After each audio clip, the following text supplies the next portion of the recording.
Bienvenue à ce service de culte du sabbat matin de la Fédération adventiste de la Suisse romande et du Tessin. Nous nous réjouissons de passer ce moment privilégié avec vous. Nous avons parcouru pendant toute cette semaine la Bible pour découvrir cette fête juive qu'est le Jubilé. Et nous avons découvert cette merveilleuse nouvelle.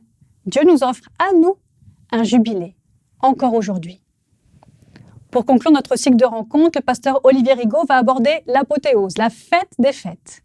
Oui, nous pouvons garder confiance dans le futur, le meilleur est là et à venir. Notre Dieu prend soin de nous. Avant d'écouter ce précieux message ce matin, je vous invite à vivre un temps spécial de louange et de témoignage. Bon service de culte à chacun.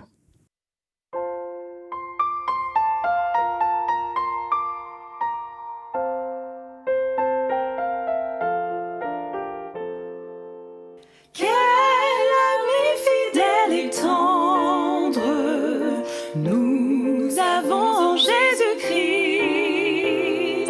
toujours prêt à nous entendre, à répondre à notre cri. Il connaît nos défaillances, nos chutes de chaque jour. Ses mères, ses exigences. Il est riche en son amour. Quel ami fidèle et tendre. Nous avons Jésus-Christ, toujours prêt à nous défendre quand nous presse l'ennemi.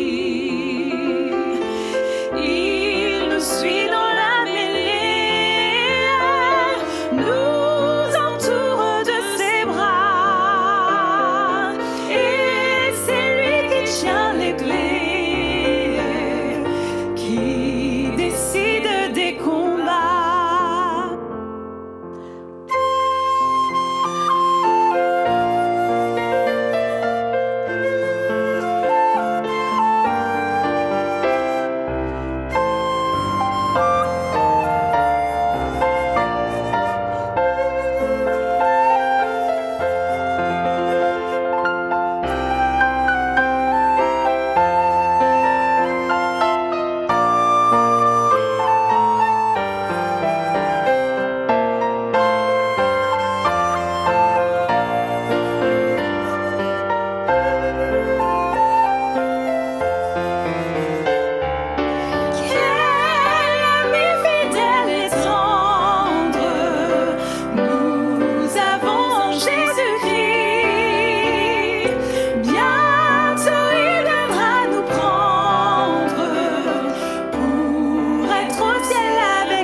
Son secours, bientôt nous aurons la joie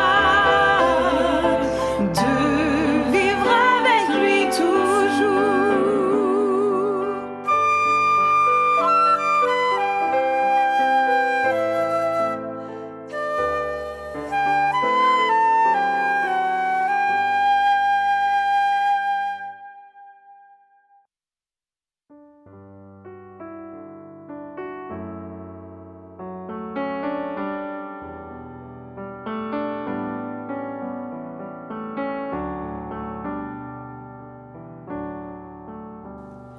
Je te donne mon cœur, il ne m'appartient plus. Ce que j'ai de meilleur, tout est pour toi, Jésus. Un parfum de valeur sur toi est répandu.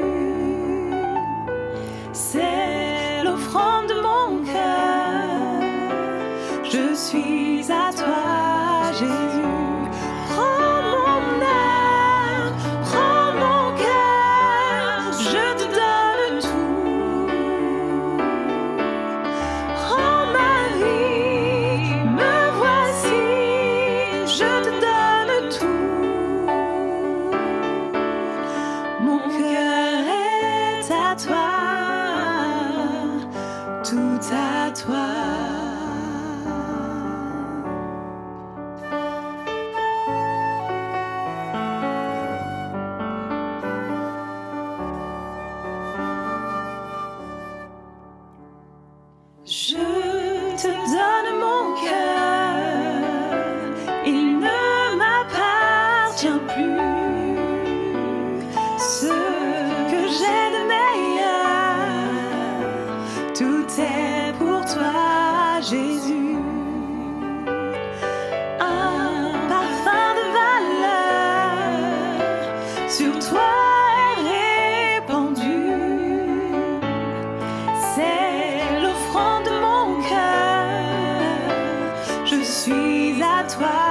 Jésus. Prends mon âme, prends mon cœur, je te donne tout. Prends ma vie, me voici, je te donne tout. Mon cœur est à toi, tout à toi. Mon cœur est à toi, tout à toi.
Bonjour, c'est avec le même plaisir que je vous retrouve pour cette 8e et dernière rencontre de notre semaine de prière et de réflexion biblique que nous avions intitulée « Après la crise, le jubilé, une année de libération, de guérison et d'espérance ».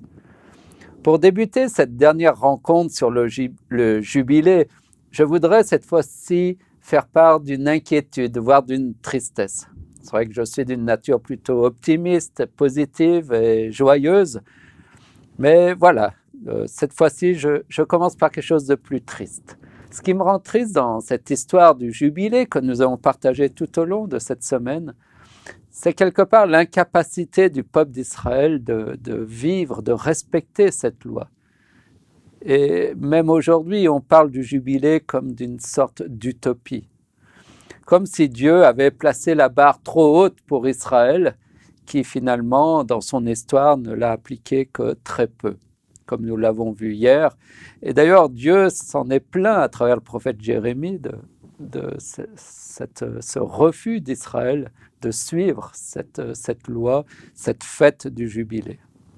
Et lorsque je considère aujourd'hui notre Église et l'appel, le même appel du Christ à notre tour à entrer dans ce jubilé, je vois également une même résistance chez l'homme, chez le chrétien, un doute, comme si incarner ce type de communauté de foi qui est décrite dans le livre des Actes n'était aussi qu'un mythe, qu'une autre utopie qui semble juste irréalisable. Pourtant, la fédération s'est quelque part inspirée dans sa vision de cette fête du jubilé. Cette vision qui est de voir à l'avenir dans chaque ville et village de Suisse romande et du Tessin, voir se multiplier partout de petites lumières, ces petites églises familiales, locales, durables et vivantes, et qui ont pour but d'aider les gens à justement, comme la fête du jubilé, à trouver la liberté, la guérison et l'espérance en Christ. Le but de ces petites églises locales, durables et remplies de l'Esprit, c'est la vision du Christ dans le récit de Luc 4 que nous avons mentionné à plusieurs reprises durant cette semaine, proclamant une année de grâce du Seigneur pour aider les gens à trouver la liberté, la guérison et l'espérance dans leur vie. Je crois que c'est vraiment ça notre vision, notre mission en tant que peuple de Dieu. Aider les gens, accompagner les gens à trouver le Christ et sa paix, son salut dans leur vie. Je trouve que cette vision d'aider l'autre à trouver le salut en Christ, c'est vraiment quelque chose qui me porte et qui, j'espère, vous porte. Alors, la question qui se pose est celle-ci. Croyez-vous dans cette fête du jubilé? Croyez-vous que l'Église du Christ peut incarner cette nouvelle communauté humaine, née de nouveau, libre et remplie par la grâce divine? Une nouvelle fois, nos églises, nos lieux de culte ont fermé. Alors oui, il faut vite rouvrir l'église. Mais pour quoi? Pour quoi faire? Quelle église voulons-nous rouvrir? Quelle église voulons-nous construire à l'heure d'une crise sanitaire profonde d'ordre mondial? Nous ne devons pas, je pense, rester dépendants de l'évolution de cette crise. Il nous faut au contraire être proactifs et organiser la traversée vers l'église d'après, l'église post-Covid-19. Et la première chose à faire en temps de crise, c'est de garder son calme, sa paix intérieure. C'est ce que nous avons vu lors de notre première rencontre. Au cœur de la tempête, nous avons été invités à l'image du Christ sur la barque à prendre du recul, à ne pas nous agiter dans tous les sens, mais à demeurer dans la paix intérieure du Christ, qui surpasse toute tempête extérieure. Restons sereins, ne nous agitons pas comme les disciples, mais soyons calmes comme le Christ, à cause de notre foi solidement ancrée en notre Dieu. À l'image du Christ, nous sommes appelés à demeurer dans cette paix en trouvant chaque jour ces temps de désert pour se ressourcer, se recentrer et se replacer dans les bras du Seigneur. Trouver des temps de silence et de solitude pour prendre position dans nos vies et savoir quel chemin nous voulons suivre. Et je dirais quel Dieu nous voulons servir. Et c'est en prenant position que chacun de nous, dans le repos et la paix de Dieu, pourront prendre nos responsabilités en tant que chrétiens. Et la deuxième chose à faire dans ces temps de crise, c'est vraiment prendre nos responsabilités, notre responsabilité. Je crois qu'aujourd'hui, nous sommes à l'heure de la responsabilisation. En temps de crise aiguë, il est essentiel de se serrer les coudes et de ne pas se désunir afin de se soutenir les uns les autres. C'est vraiment essentiel. Alors que nous traversons à nouveau un semi-confinement avec la fermeture des églises, il est important que chacun de nous, en tant que disciples, prenions individuellement nos responsabilités. N'attendez pas tout de votre pasteur et ne comptez pas uniquement sur les anciens, mais au contraire, faites-leur savoir qu'ils peuvent compter sur vous. Osez les initiatives en collaboration évidemment étroite avec l'équipe pastorale pour qu'ils puissent coordonner les efforts, les activités, les programmes de leur église, de votre église. Il est fini le temps où ma foi pouvait s'appuyer simplement sur les programmes d'église, sur le pasteur ou sur les anciens. Aujourd'hui, vous devez assumer une foi qui s'appuie sur Christ premièrement. L'attitude passive de consommateur de beaucoup d'entre nous ne survivra pas à cette crise profonde qui touche ce monde aujourd'hui. Chacun doit faire sa part. Cette deuxième période de semi-confinement me préoccupe parce que petit à petit, si nous ne nous engageons pas les uns envers les autres, si nous laissons les autres faire notre travail, nous allons perdre le lien avec beaucoup d'entre nous. Je pense en particulier le lien avec la jeunesse, le lien avec les plus âgés, pour ne citer que les âges les plus sensibles. Mais avec une Église en paix, unie, qui prend ses responsabilités, la troisième chose à avoir en ces temps, c'est de penser et construire une Église de crise au lieu d'être en crise. Nous ne pouvons plus attendre que le monde s'améliore, que la crise passe. Il nous faut construire une Église prête à surmonter toutes les crises sans crise de foi, ni plainte ou gémissement. Et c'est l'histoire chrétienne qui nous révèle comment l'Église a surmonté toutes les crises durant tous ces siècles.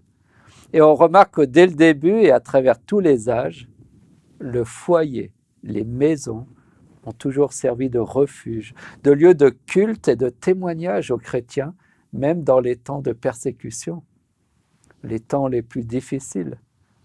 Et nous voudrions faire différemment aujourd'hui.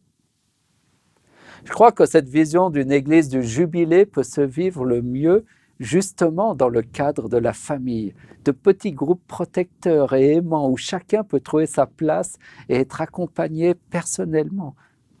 Je ne crois pas que l'Église des premiers chrétiens soit un mythe, bien au contraire. Je vous lance le défi d'être ces petits groupes unis en prière, motivés par l'amour de Dieu et recherchant avec ardeur la présence du Saint-Esprit dans votre vie, au milieu de votre communauté de foi. Je crois que c'est possible. Et je l'ai déjà vu et je l'ai déjà expérimenté. Lorsque le Saint-Esprit se manifeste au sein d'un groupe uni en prière, les choses bougent. Et je peux vous dire que le feu divin se rallume alors dans nos cœurs. Oui, je voudrais vous dire que c'est possible. Mais il faut être prêt à changer notre manière de vivre et de faire l'Église, ou d'être l'Église. Il nous faut être prêt à sortir de nos habitudes, de notre sorte d'engourdissement spirituel, où à force de prier, nous ne savons plus prier, à force de venir à l'Église, nous n'y sommes plus présents. en petits groupes de prière et d'action, en semaine. Tout devient possible sans que rien ne soit impossible.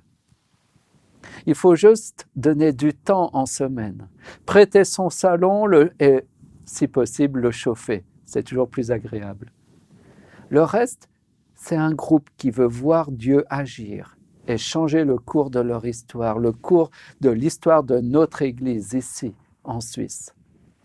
En attendant le déconfinement, on peut créer des groupes par Zoom, par Internet, par téléphone, et on commence déjà à prier pour un réveil spirituel et pour la mission si importante en ces temps. Ensuite, on pourra continuer en présentiel, prier pour que le Seigneur ajoute chaque jour de nouveaux disciples dans son Église.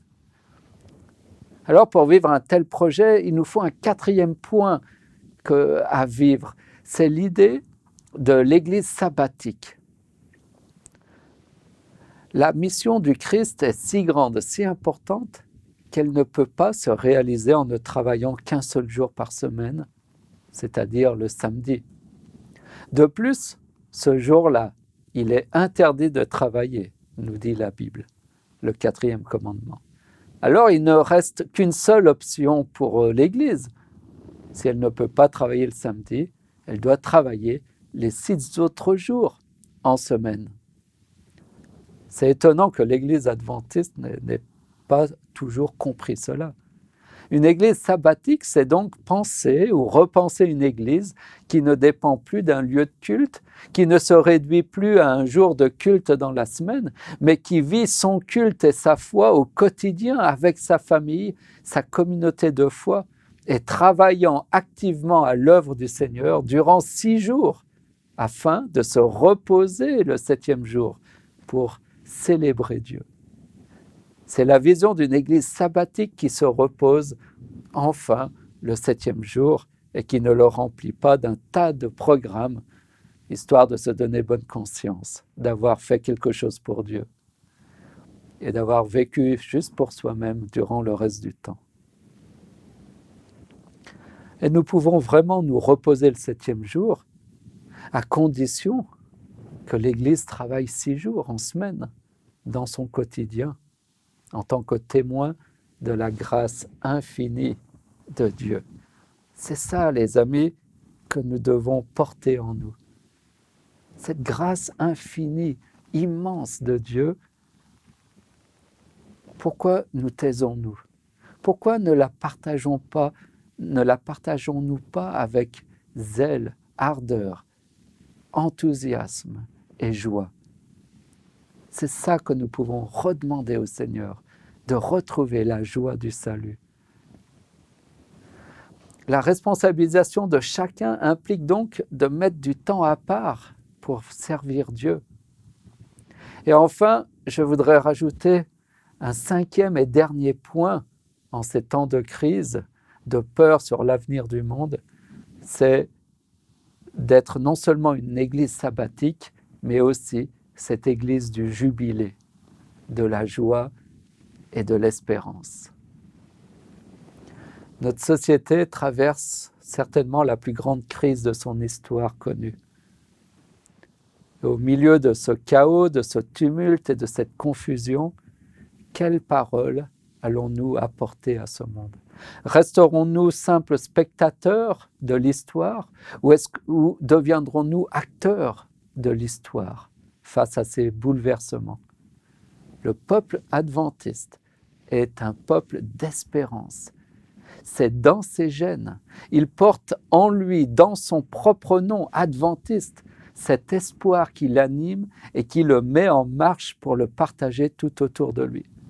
Parfois, nous sommes plus connus pour nos lois alimentaires et nos lois d'interdiction que pour l'espérance qui nous anime. Et cette espérance, elle se résume en 3 mots. Jésus revient bientôt. Ce bientôt appartient à Dieu qui fera aussi bien et reviendra aussi tôt que possible. Le retour du Christ, c'est le message à porter aujourd'hui parce qu'il est une réponse à la situation que nous traversons. Aujourd'hui, nous ne sommes plus dans les signes des temps, mais dans le temps des signes. C'est plus qu'évident. Notre mission dans ce contexte est claire, redonner espoir. Nous portons un message d'espérance et de vie, un message vraiment beau. Et avec ce message, Dieu peut transformer des vies, redonner vie à ceux qui ont perdu tout espoir, à ceux qui sont découragés. Et Dieu sait combien il y a des gens qui sont sans espoir, qui ont tout perdu, qui sont au fond du trou, qui n'ont plus d'espérance en un meilleur avenir. Pour eux, tout est sombre. Le jubilé nous a rappelé cet appel à la liberté, à la guérison et à l'espérance. Je voudrais conclure cette semaine de prière sur le jubilé par cette idée du retour des esclaves, de chaque famille du peuple de Dieu chez eux, afin qu'ils puissent retrouver leur héritage, leur maison, leur terre d'origine qu'ils avaient perdue. Le retour du Christ, le retour à la maison de notre héritage, c'est ce que symbolise ce jubilé, qui s'accompagnait non seulement de la remise des dettes, mais aussi de la restitution des biens qui avaient été perdus durant les 50 ans. Oui, le jubilé symbolise le retour du Christ, où Dieu fera grâce à son peuple et le rétablira à sa terre d'origine, le ramènera à la maison de notre Père céleste et nous établira pour toujours dans son royaume, là où nous n'aurions jamais dû partir. C'est le retour au jardin d'Éden, à la terre promise, à la maison, chez notre Père qui est aux cieux. Le jubilé exprime l'espérance ultime pour tout être humain, l'espérance d'un monde nouveau où le mal ne sera plus, où le deuil ne sera plus, car dit la parole de Dieu dans Apocalypse 21, verset 4, « Les premières choses auront disparu ». Nous portons cette incroyable, cette extraordinaire espérance d'un monde nouveau où l'homme et son Dieu ne feront plus qu'un pour l'éternité, dans sa paix et sa joie. C'est la promesse de Dieu, non pas la mienne. Cette parole que Dieu donne dans les dernières pages, la dernière ligne de la parole de Dieu, de la Bible, qui dit « Celui qui atteste ces choses dit « Oui, je viens bientôt. Amen. Viens, Seigneur Jésus. » Que la grâce du Seigneur Jésus soit avec vous tous. Amen.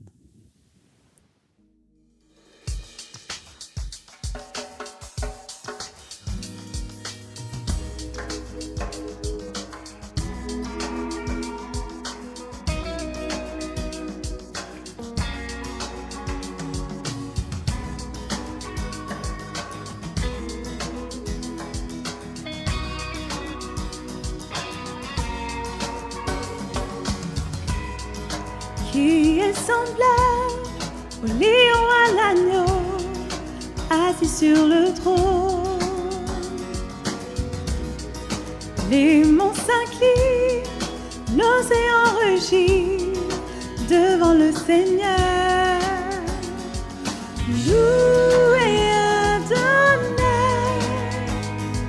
du lever du soleil jusqu'à la fin du jour. Louez Adonai, toutes les nations du monde, tous les anges et tous les saints te louent.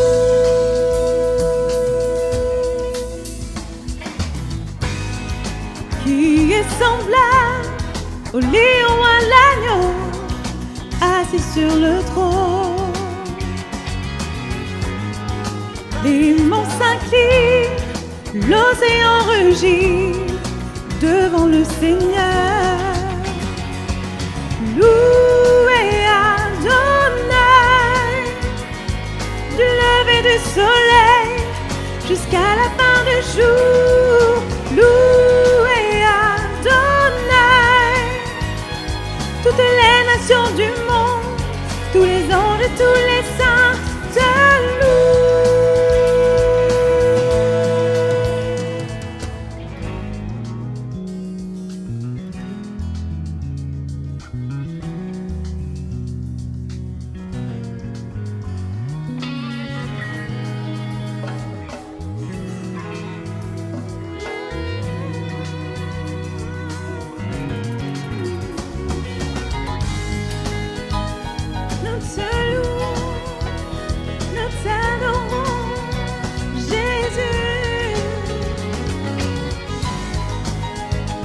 Nous te louons, nous t'adorons, Jésus.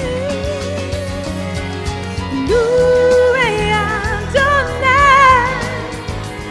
du lever du soleil jusqu'à la fin du jour. Loué Adonai, toutes les nations du monde, tous les anges et tous les saints te louent. Du lever du soleil jusqu'à la fin du jour, loué Adonai. Toutes les nations du monde, tous les anges et tous les saints te louent.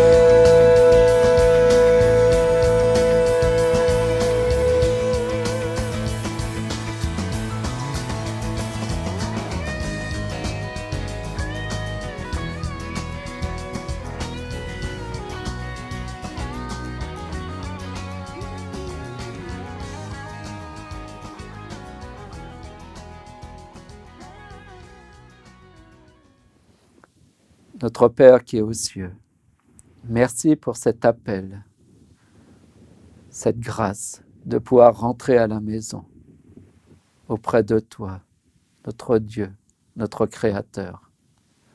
Quelle joie, quelle espérance tu nous donnes de pouvoir être libérés des chaînes du péché, du pouvoir de la mort, du pouvoir du péché, afin d'être une nouvelle créature et de pouvoir participer à ton royaume et de pouvoir être héritier de la promesse de la terre promise, de cette terre où le mal ne sera plus, où le deuil ne sera plus, mais où tu nous consoleras par ta présence, ta paix et ton amour en nous. Merci Seigneur pour cette espérance qui nous porte. Aide-nous à la partager autour de nous, sans honte ni crainte, mais avec joie et avec ton Esprit Saint, afin que d'autres personnes puissent aussi hériter de cette terre promise et qu'ils puissent aussi vivre la grâce du jubilé. Oui Seigneur, notre Dieu, que ton nom soit sanctifié et loué et honoré au siècle des siècles. En Jésus-Christ, notre Rédempteur, Christ, notre jubilé, Christ, notre chemin vers la liberté, la guérison et l'espérance du royaume éternel. En Jésus-Christ, nous te prions, te demandons ces choses, alors que nous allons nous quitter, alors que la semaine de prière se termine.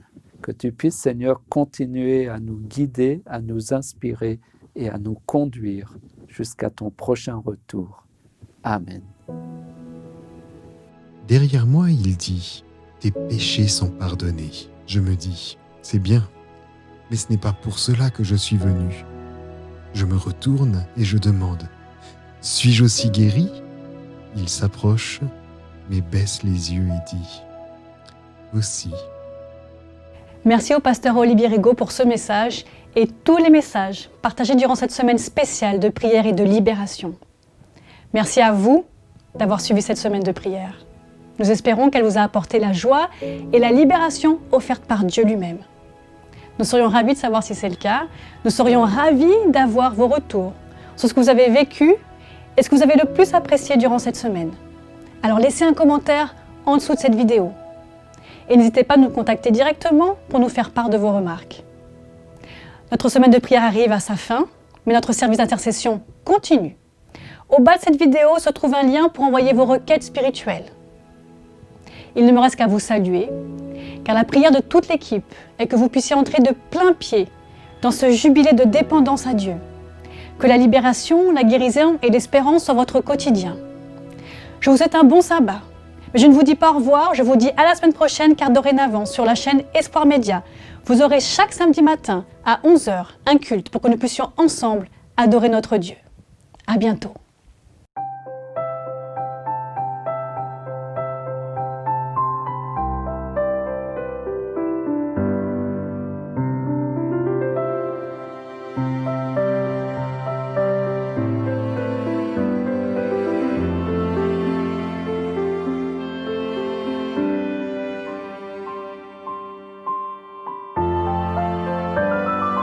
Thank you.